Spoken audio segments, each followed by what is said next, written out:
Hello दोस्तों, welcome to SL Hindi कहानियाँ। आज की कहानी आपको पसंद आती है तो प्लीज़ लाइक करें, शेयर करें।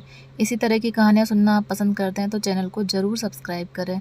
तो चलिए आज की कहानी शुरू करते हैं। कहाँ जा रही है बहू? स्कूटी की चाबी उठाती हुई वैभवी से सास ने पूछा। मम्मी की तरफ जा रही थी अम्मा जी। अभी तो परसों ही गई थी। हाँ, पर आज पापा की तबीयत ठीक नहीं है, उन्हें डॉक्टर को दिखाने ले जाना है। ओह, ये तो रोज का हो गया। एक फ़ोन आया और यह चल दी। बहाना चाहिए पीहर जाने का। सास ने जाते जाते वैभवी को सुनाते हुए कहा।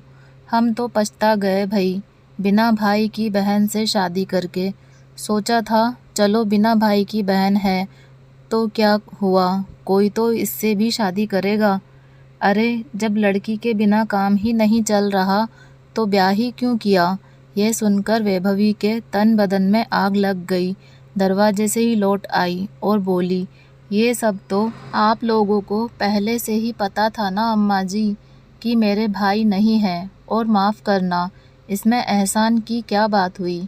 आपको भी तो पढ़ी लिखी कमाऊ बहू मिली है। लो देख लो, अब तो ये अपनी नौकरी और पैसों की भी धौंस दिखाने लगी। अजी सुनते हैं अमित के पिताजी। सास बहू की खटपट सुनकर बाहर से आते हुए ससुर जी को देखकर सास बोली, पिताजी मेरा यह मतलब नहीं था। अम्मा जी ने बात ही ऐसी कही कि मेरे मुंह से भी निकल गया। वैभवी ने स्पष्ट किया। ससुर जी ने कुछ नहीं कहा और अखबार पढ़ने लगे। लो, कुछ नहीं कहा। लड़के को पैदा करो, रात रात भर जागो, गंदगी साफ करो, पढ़ाओ लिखाओ, शादी करो और फिर बहुओं से यह सब सुनो। कोई लिहाज ही नहीं रहा छोटे बड़ों का। सास ने आखिरी अस्त्र फेंका और पल्लू से आंखें पोंछने लगी। बात बढ़ती देख अमित बाहर आ गया। यह सब क्या हो रहा है अम्मा? अपनी चहेती से ही पूछ ले। तुम अंदर चलो, लगभग खींचते हुए वह वैभवी को कमरे में ले गया। यह सब क्या है वैभवी? यह रोज की बात हो गई है। मैंने क्या किया है अमित?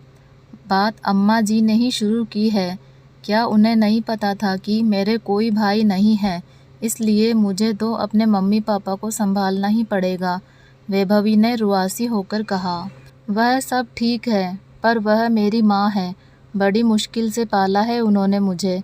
माता पिता का कर्ज उनकी सेवा से ही उतारा जा सकता है। सेवा ना सही, तुम उनसे ज़रा अदब से बात किया करो। अच्छा, बाहर हुई सारी बातचीत में तुम्हें मेरी बेअदबी कहाँ नज़र आई? तुम्हें ये नौकरी वाली बात नहीं करनी चाहिए थी, अमित ने कहा। वैभवी बोल पड़ी। हो सकता है मेरे बात करने का तरीका गलत हो, पर बात तो सही है ना अमित। और माफ़ करना, यह सब त्याग उन्होंने तुम्हारे लिए किया है, मेरे लिए नहीं। अगर उन्हें मेरा सम्मान और समर्पण चाहिए तो मुझे भी थोड़ी इज्जत देनी होगी। स्कूटी की चाबी और पर्स उठाते हुए वैभवी बोली, अब कहाँ जा रही हो? कमरे से बाहर आते हुए वैभवी से अमित ने पूछा। उनके पास जिन्होंने मेरी गंदगी धोई है, मेरे लिए रात रात भर जागे हैं, मुझे नौकरी लायक बनाया है, उनका कर्ज उतारने। वैभवी ने गर्व से ऊंची आवाज़ में कहा और स्कूटी स्टार्ट कर दी। तो दोस्तों, आज की कहानी के बारे में आपके क्या विचार हैं? कमेंट बॉक्स में हमें ज़रूर बताएं। मिलते हैं एक और अच्छी सी कहानी के साथ। तब तक के लिए बाय, जय हिंद। वीडियो देखने के लिए आप सभी का बहुत बहुत धन्यवाद।